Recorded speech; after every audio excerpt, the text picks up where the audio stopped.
బ్రహ్మ కడిగిన పాదములు కలవాడంట. బ్రహ్మ కడిగిన పాదములు కలవాడంట. పాదములలో పద్మములు కలవాడంట. హరి పాదములలో శంఖ చక్రాదులున్నవాడంట. చిట్టి పొట్టి అడుగులతో వచ్చిన చిన్నారి బాల వటువు శ్రీహరి కాక మరి ఇంకెవరంట.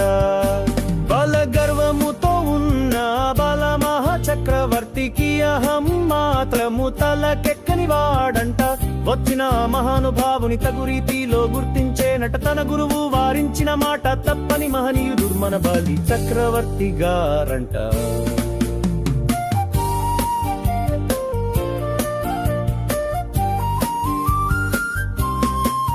బ్రహ్మ కడిగిన పాదములు కలవాడంట. బ్రహ్మ కడిగిన పాదములు కలవాడంట. హరి పాదములలో శంఖ చక్రాదులున్నవాడంట. చిట్టి పొట్టి అడుగులతో వచ్చిన చిన్నారి బాల వటువు శ్రీహరి కాక మరి ఇంకెవరంట.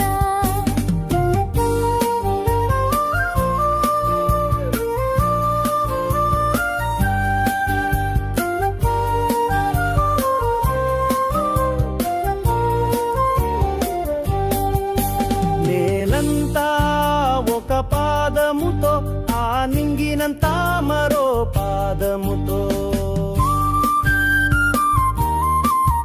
బలి హృదయములో మరో పాదము నింపగా ధర్మమూర్తి అయి మరో పాదము బలి నెత్తిపై పెట్టి బలిని తరిమో చేసే నటదాసుడైన ఆ బలికే ఆ శ్రీహరియే దాసాను దాసుడైన. పాదములు కలవాడంట. బ్రహ్మ కడిగిన పాదములు కలవాడంట. హరి పాదములలో శంఖ చక్రాదులున్నవాడంట. చిట్టి పొట్టి అడుగులతో వచ్చిన చిన్నారి బాల వటువు శ్రీహరి కాక మరి ఇంకెవరంట.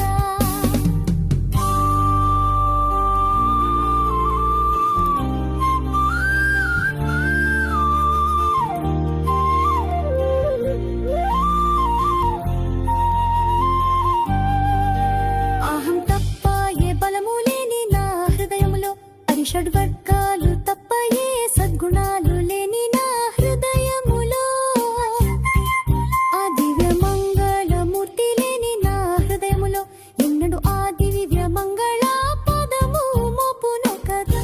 నా తలపై ఆ పదము మోపిగా నా తలపులన్నీ వారివే కాగా ఎన్నడు నన్ను తరింపజేయును కదా. ఆ మహాభాగ్యమునకై నా ఈ నిరీక్షణ